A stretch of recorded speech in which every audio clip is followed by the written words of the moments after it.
Alright guys, so it was a crazy day in the markets today, so let's talk about it. Welcome back to another one. Now before I get going, you guys already know I've got to start this one off with a quick flex so you know what we are doing behind the scenes. Now myself and the team over the Discord got into an option play on ticker symbol STT last Friday. Now today they post up great numbers, the stock was on the move. So me personally, I was up over 60% on that option play, closed out. Great way to start off the week. So if you guys want to get up on the plays and the moves that we make, ensure that you're closing out this year on a high, make sure you're hitting that top link in this video description, tap into our Discord. I look forward to seeing you guys over there. Now, before I head over and talk about some stocks, I want to talk about a topic today that was pretty much just brushed under the rug, which is surprising because it itself has the power to pull the entire rug. And that is, of course, the slowing China growth numbers that we received today. Now, regardless of where you're invested in the markets or industries you are exposed to, because China is so integral to the overall economy and its growth, it's going to come back into the picture at some point in time. Now, the headline figure was China grew about 4.9%, and the estimates were for around 5.2%.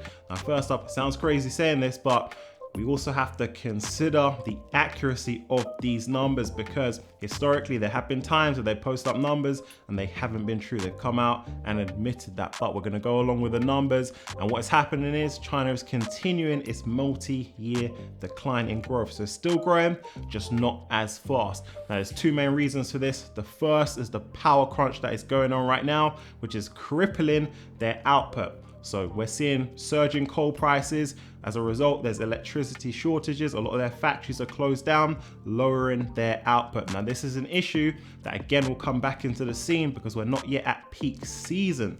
So we're going to continue to see high coal prices, continue to see electricity shortages and factory closures as well. Now, if power crunches wasn't enough for them to deal with, they're also combating turmoil in their real estate market. Now, a couple of weeks back, the Evergrande situation came into scene, rocked the entire market. This is because China's economy is made up of 25% real estate, so it's a big deal.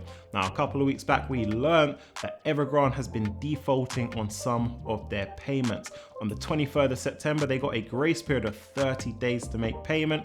Now, guess what? That grace period ends this week. Okay, so this is something that could come into the frame of the market if they default, and if other real estate companies out there in China also default on their payments, which has also been happening. Now, the saving grace of this is that China, their retail has been exploding 4.4% versus estimates around 2.5%. Now, this is the same theme that we're seeing in the States as well. So this bodes well for those companies that have exposure to Chinese retail, whether that's Tesla, whether that is Apple. All right, so let's talk about some of these stocks, kicking things off with Macy's, ticker symbol M. This one was on fire today. Now, still confuses me, still baffles me why this one hasn't gained the recognition it deserves in the markets over all of these last months, right? This is a play that you guys know is one of my favorite stocks on the market. Team over the Discord done several fundamental and technical breakdowns of Macy's to let them know this is a premier play in the market. Now, today it was good to see this one getting some of the recognition that it deserves. Now, I told you guys consumer demand is super powerful right now, and it really is the saving grace of this entire market. And Macy's, they're just well positioned to take advantage of that. Why? Because they've got their online stores. They racked up about 5 million customers. They've got the know-how to continue gaining more customers but retain the current ones. Then they've also got their physical real estate in prime locations, high footfall. Again, just taking full advantage of that demand. Also, they're able to navigate these supply chain issues well, sitting on high inventory levels that have been growing over the last couple of quarters.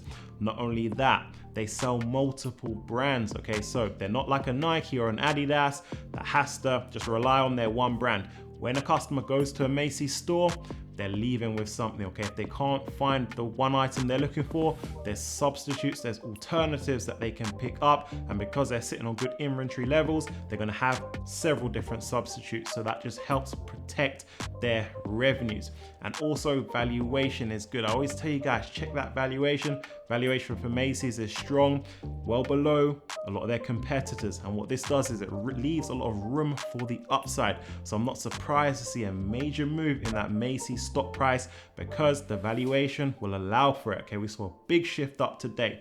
Now, the reason it was quite unusual, Saks of Fifth Avenue, which is another department store, they are looking to split their online business and take that public. Now, because the valuation has ballooned about 3 times to 6 billion since March, so the market's basically now gone to Macy's and looked at their $8 billion valuation, given they got strong online as well as their physical stores, and thought, okay, there's a potential there to split the business up. Surely Macy's got a much larger valuation than the current one of 8 billion. Surely it's an undervalued play. That's why you saw this one get bid up 15%. Breaking through 52-week highs, looking strong, pretty much on course to get to that $30 mark. Now with Macy's, the last time they were overextended over the Discord, we placed a put on this one and had nice gains on the way back down, but still retaining our stock position. So what we've done is we've completely exploited multiple directive moves on that Macy's stock price, made money both on the way back up and on the way down. Now we talk about the charts, because this one's been exploding on the day. They blasted through that RSI, currently standing at 83.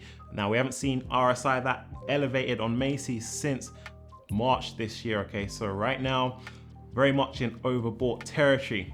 Now, at this junction, I never go straight in with a put whenever I see a play running up. This is because 1, there's a potential it could continue to go further. 2, there's a potential it could stabilize at that level. No need for it to drop down, given the fact that if you see Macy's sales, the growth, the direction, the trajectory they are going in, they deserve that price tag and more.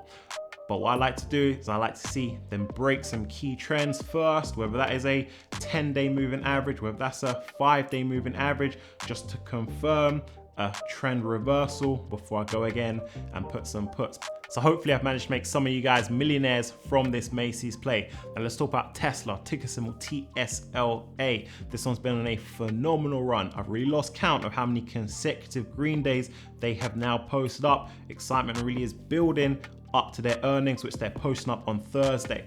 Now, Tesla posts up phenomenal quarterly delivery numbers of over 240,000. And again, it's that strong demand story that we're hearing over and over again with some of the most successful companies in America. Now, 240 deliveries is a phenomenal result given all the supply chain issues that is impacting them and the rest of the industry. Now, one of the ways they're able to navigate this is because they've been developing their own software.